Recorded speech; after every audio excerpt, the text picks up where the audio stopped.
Hi, I'm Qingli. Welcome to today's very first episode of the Ancient China History Meetup podcast. I'm really excited to make this podcast and I hope you enjoy the sharing. Today we are talking about Zhang Bing, the chief advisor of Shile, shed in the period of the Eastern Jin and 16 Kingdoms period. This is an extremely complicated period with a lot of wars and events ongoing. Why are we talking about Zhang Bing today? The case study of Zhang Bing and Shile is one of the recurrent themes we will observe during this period of history. During this period of divided China, the north was ruled by non-Han alien rulers. This was the first time in China history that such an alien regime was successfully established.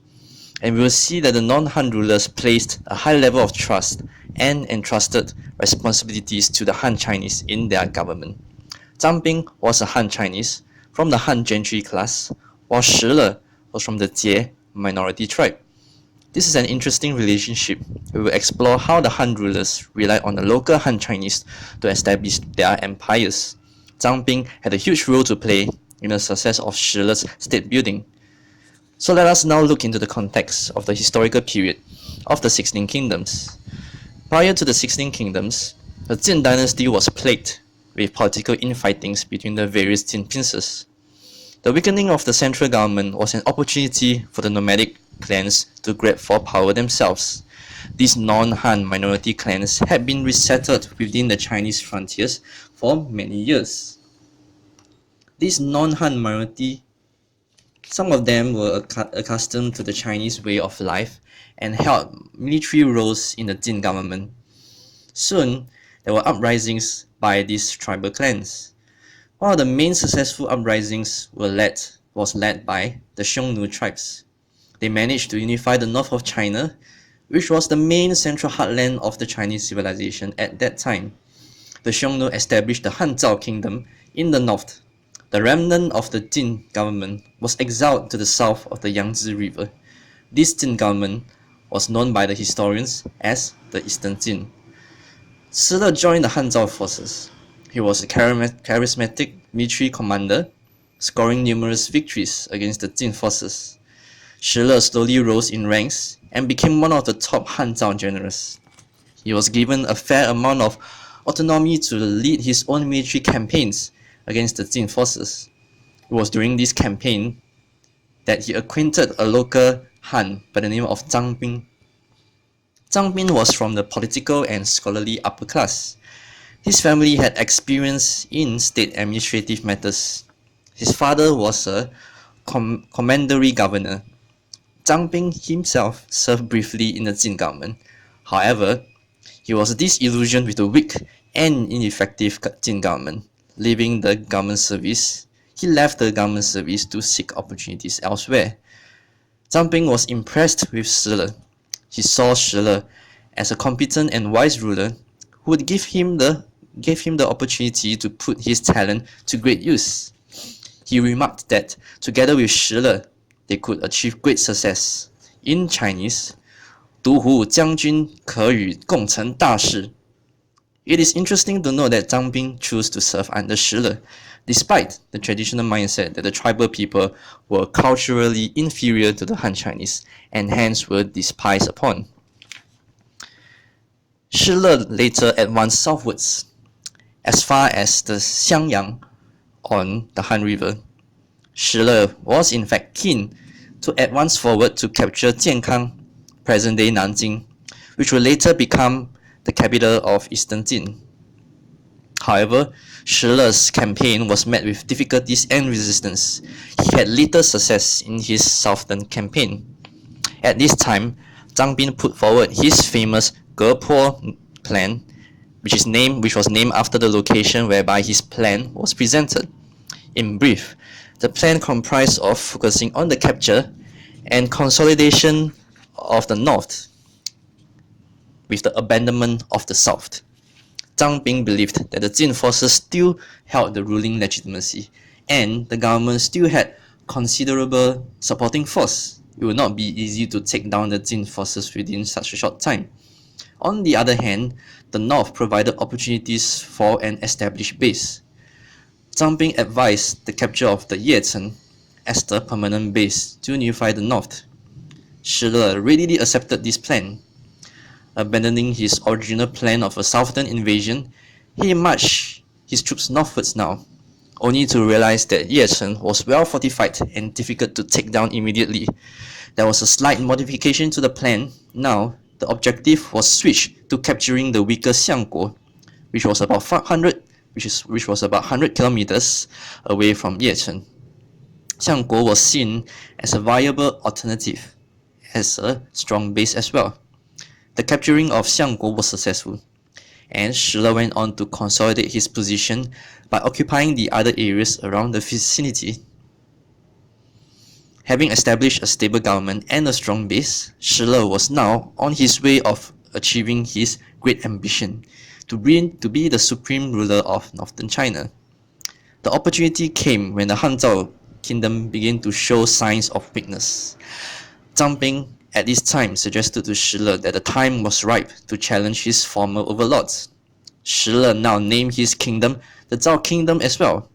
However, to avoid the confusion with the Hanzhao Kingdom, this regime was known as the later Zhao by historians. Shi Le did went on to eliminate the Hanzhao Kingdom, which was some years after the death of Zhang Bin. Here, we can see that Zhang Bin played a crucial role in recommending strategic long-term plans for Shi Le's nation building. As a strategist rather than a military commander, Zhang Bing possessed the intelligence and wisdom to assess the political and military situation accurately. Other than military strategies, Zhang Bing was also involved in other nation-building matters. In terms of economic measures, Zhang Bing advised Shi Le to encourage agriculture. Shi Le started off as a military adventurer, and when it came to replenishing supplies, Shi Le mainly resorted to pillaging and raiding, seizing grain from the countryside. With the establishment of the state, Zhang Bing initiated a policy of sending officials to encourage and guide citizens to grain production and cultivation of the mulberry shrubs. This had a positive impact on the economic condition of later Zhao. Zhang Bing was also put personally in charge of the selection and supervision of officials in later Zhao. This was an intended move by Shi Le to win over the support of more Han Chinese in his newly founded government. However, as we would have thought, this move was protested by many of the Jie nobility. Shi Le had to give in to this resistance at times. He ordered the execution of a Han Chinese official. He was the assistant to Zhang Bing in the matters of Han Chinese recruitment policies. This move was a sign that Shi Le had to accommodate and give in to the powers of the Jie nobilities.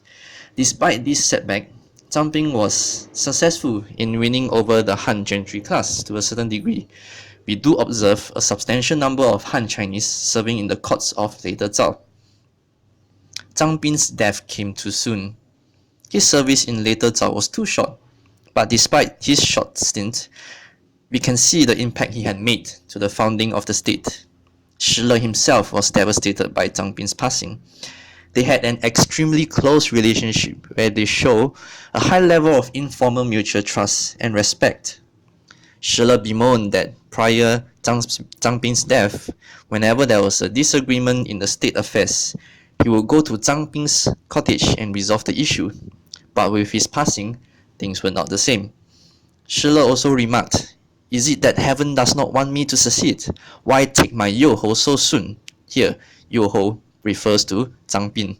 In Chinese, 天欲不曾无事邪，何乃夺吾幼侯之早也? It is remarkable to see that the level of relationship between Zhang Bing and Shi Le advanced beyond just that of a patron and a client, but to a personal level of close confidence and friendship. This was not the case for other periods of China history.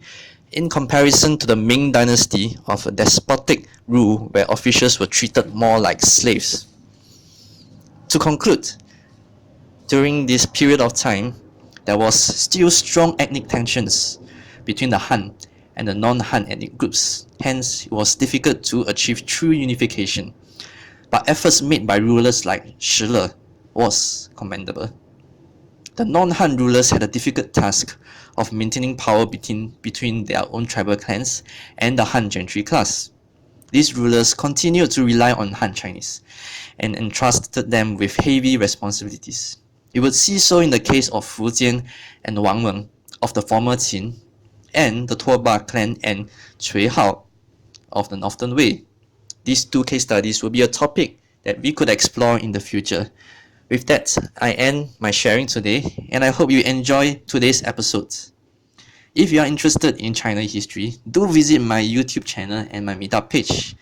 My group is based in Singapore, and I do a bi-monthly talk. If you reside in Singapore, do attend my live talks. You can find out about the schedules of my talks by joining my meetup group at Ancient China History Meetup. You should be able to find the page when you Google for it. And you can view all my video recordings of my past talk at my YouTube channel, Ancient China History Meetup channel. Thank you, and I'll see you soon at my next podcast. Goodbye, and have a nice day.